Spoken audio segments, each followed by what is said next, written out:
Hello and welcome to All Is Outdoors.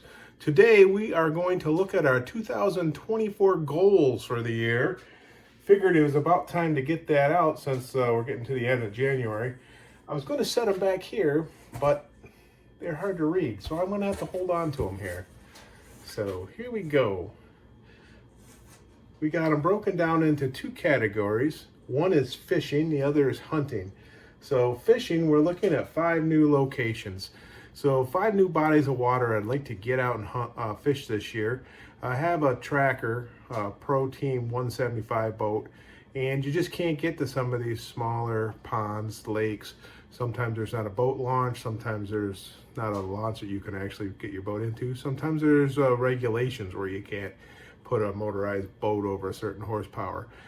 So last year I did purchase a Pelican Bass Raider, 10-footer, and got that equipped to get out and do some fishing. Then I found out that, yeah, that's a great boat to go out with somebody, but it's so heavy you can't take that out by yourself. You could, but it's very difficult. So I'm in the process of looking for a kayak. Going to probably get one here, and just looking for a good value, something that's simple, just a paddle kayak. So I'm in the process of getting that. So that'll help me hit 5 new bodies of water, 5 new locations this year. I want to improve on the Ned Rig. So I've been fishing the Ned Rig, but just haven't really been that productive, and I really want to get a lot more proficient in it. So I really want to just target that when I go out sometimes. You know, either finesse TRD, even, you know, the large TRD itself, and even or something like the Ned Ocho. But I really want to go out and just try to target that and get more proficient in fishing that Ned Rig.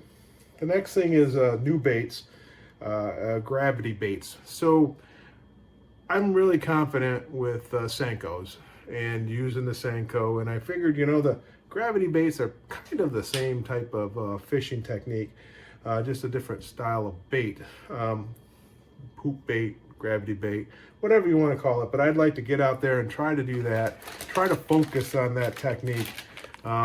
Here's a Gary Yamamoto, something like that, or Yamakanuki, something maybe the Bamba, the missile Bamba is another one, and I picked up some depth cover scat to try to help with that new bait. New technique, BFS. BFS is questionable. Some people don't like it, some people do. I know that I like using the bait caster, so I thought, you know, why not? Why not get myself a entry level BFS setup? I didn't go hog wild and spend a ton of money, so we'll go through that later. But thought, you know, I want to get out there and try to use a casting lure, you know, to do a small chatterbait.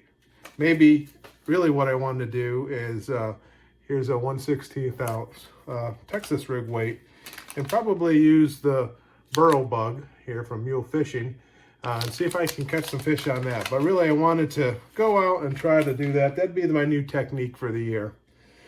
Tackle comparison is the next thing, and tackle comparison is it's a big field, and you know, it's something like you know, Mega Bass is that much better than, you know, the middle of the line Lucky Craft, or is this as good too? This one that I picked up from AliExpress, they're all close to 100 millimeters, so that'll be a close comparison to go out, fish that, and see how they work.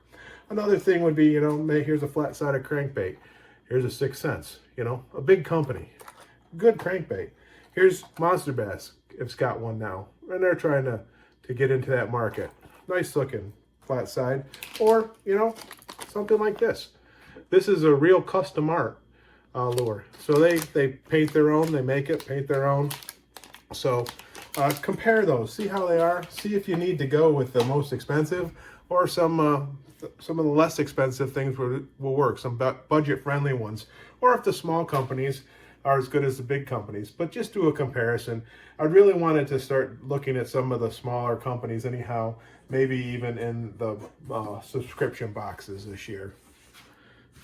So if we take a look here now at the hunting side, food plots. So that's kind of something we have to do every year, but I'll put it on here. We like to plant ours in the fall, and we use like a clover, turnip, rape, oat, and buckwheat mix. But we can go through that. We'll make a video of that when we do it. We have maybe 5 or 6 food plots that we do on and off, different ones we let go with the clovers coming good. We'll let it go. But we're just going to do some this year again, and we do some different methods. We do actually plow it, and then we also do a spray, mow, and then grow one too. So we'll go through that. Trim trails, something we have to do every year. We have to maintain the trails. We have, I don't know how many miles of trails, but we have trails that we have to, you have to go trim the brush back and keep it looking nice. You have to maybe maintain the ditches. We have a rake and a back blade on the tractor that we use to smooth things up, keep erosion down, and keep the trails looking nice. The next one, move ladder stands. It kind of goes along with the one below it, logging. We're actually looking at doing some logging right now. There is an emerald ash borer here in this area, and they're killing the ash trees. So we want to do a harvest of some ash trees while the value is still where it is, so we can still get something out of it before they kill the trees. So we're doing that right now. We're doing a selective harvest of those. And looking at that, and that's going to have to make me move some ladder stands. Might have to move them because of where they're cutting. Might have to move them because the deer patterns might change after we take some out. Some areas have quite a few ash in it, and if they take a lot out, it'll change the pattern of the deer. So we're going to do moving some ladder stands. The last one here is predators, and that really we're talking about coyotes here and where we're at. We have a good populations of coyotes. There is no natural predators for them anymore except for man. So we're looking at lowering the population either by trapping or hunting, and we'll do some filming of that. Also this year, I don't have it on here, but I'm gonna try to keep doing some unboxing. When the spring comes around, we'll do some fishing, and then hunting season, we'll do hunting. Throwing all this other things in as we go along. When it comes to the unboxing, I'm not sure if I'm going to, right now I have a Monster Bass subscription, and I'm not sure if I'm going to keep that or get something different. Some of these smaller companies I might go with, but I might keep it, or Mystery Tackle Box has something. But please put a comment in there. Tell me what kind of box you would like to see me unbox, and I'll take that into consideration and take a look at it. And again, we'll do some fishing. We'll get these boats and kayak out there. We'll do some walkthroughs on them. But thanks for staying with us. Thanks for watching. Please like, comment, subscribe, and we'll see you again next week at All Is Outdoors. Now, get yourself outdoors and enjoy yourself.